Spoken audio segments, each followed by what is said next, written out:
The Canon XC10 is an interesting camera that's somewhere between a DSLR and somewhere between a camcorder. But does it have the best of both or the worst of both?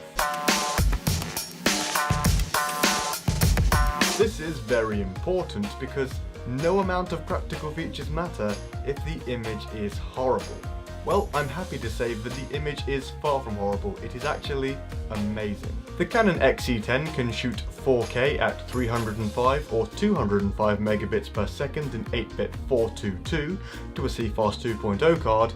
It can also shoot 1080p at up to 60 FPS and 120 FPS if you go down to 720p. The 4K image has plenty of detail, plenty of color information. If you can handle the file sizes, then you can get some beautiful 4K images. I am really happy with the 4K footage from this camera. The XC10 also has plenty of detail at 1080p even in slow motion. You can easily match it with the C100 Mark II. However, there is a very noticeable drop in quality when you go down to 120 FPS.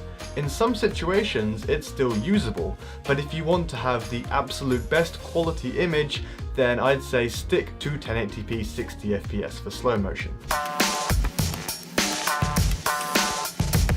Without doubt, the most controversial part of this camera and the thing that makes it a camcorder is the fixed 24 to 240 f 2.8 to 5.6 IS lens. I think a lot of this comes down to who the camera is aimed at, which I will talk a bit more about later.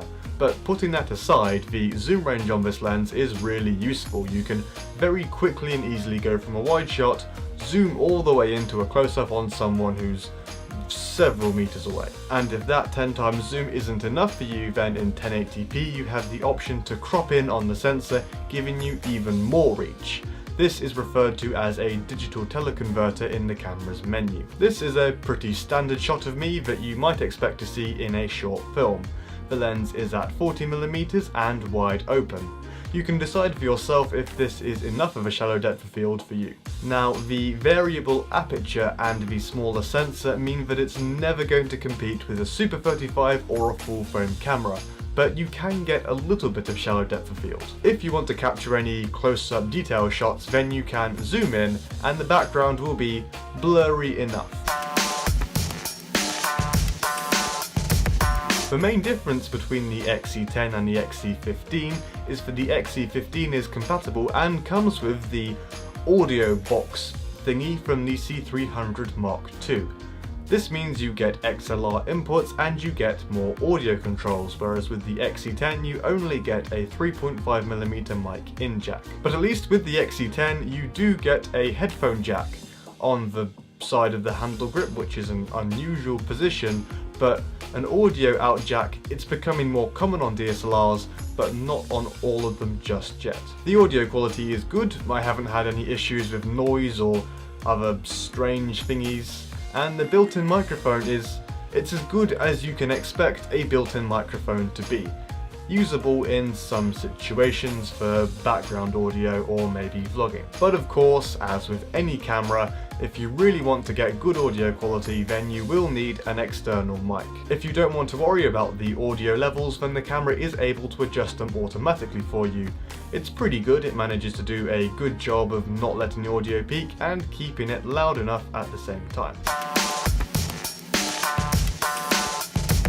Sadly, the XC10 does not have Canon's dual pixel autofocus. But then again, you're not going to be getting a super shallow depth of field, so the contrast-based autofocus is fast enough in most situations. The face tracking works really well, and you can select an object for the camera to track by tapping on it on the XC10's screen. Overall, in terms of autofocus performance, I haven't really had any issues.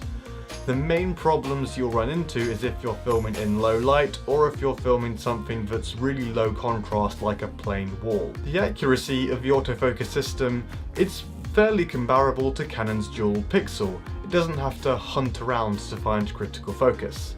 Where you will notice the difference is in terms of speed. Dual pixel autofocus is definitely faster than the XC10's autofocus.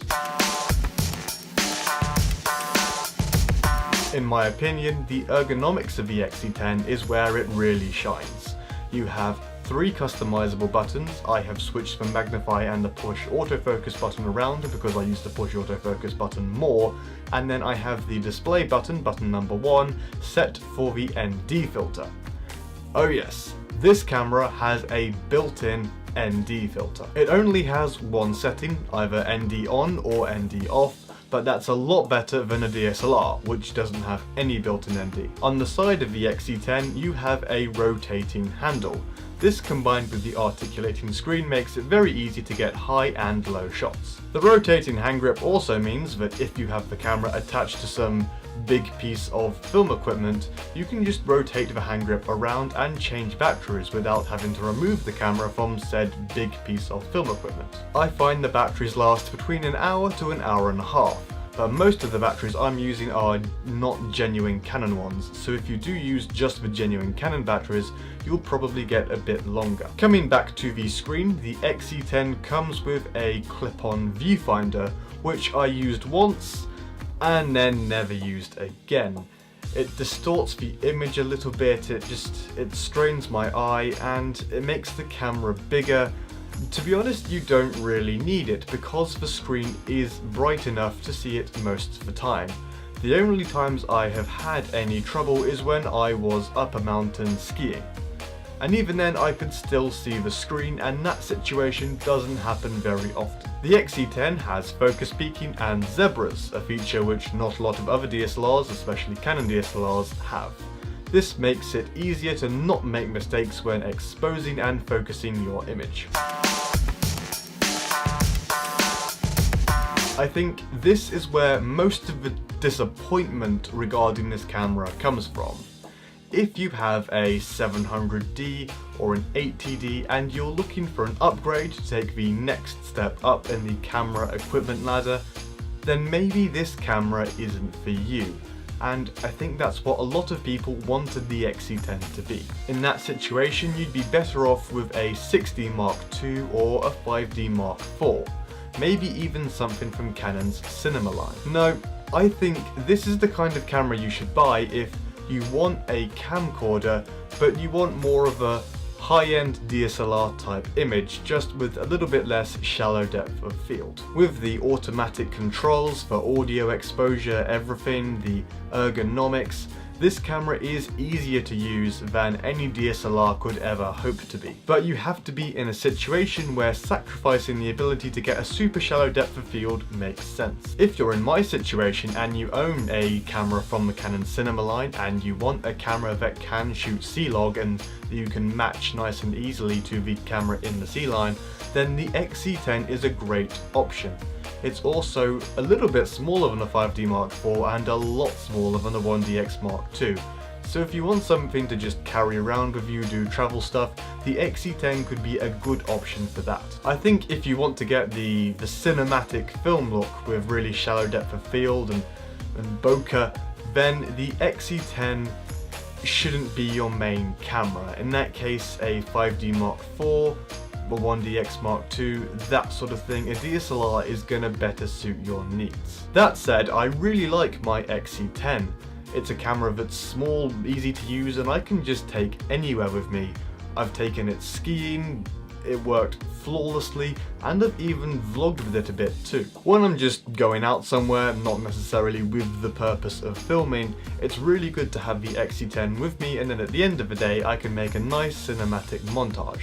And who doesn't like cinematic montages? In terms of should you buy the XC10 or the XC15, well, as I've already mentioned, with the XC15 you have the option of XLR inputs. The only other real difference is that the XC15's C-Log matches the cameras from the cinema line a bit closer. So if you really want that and you want the extra audio options, then go for the XC15, but if those aren't a priority for you, then I'd say just stick with the XC10. Oh yeah, this camera can take photos. Sort of forgot to mention that. Shows how much of a photographer I am compared to being a filmmaker. If you found this video useful, then please consider leaving a like and subscribing so as not to miss any new videos. See you later.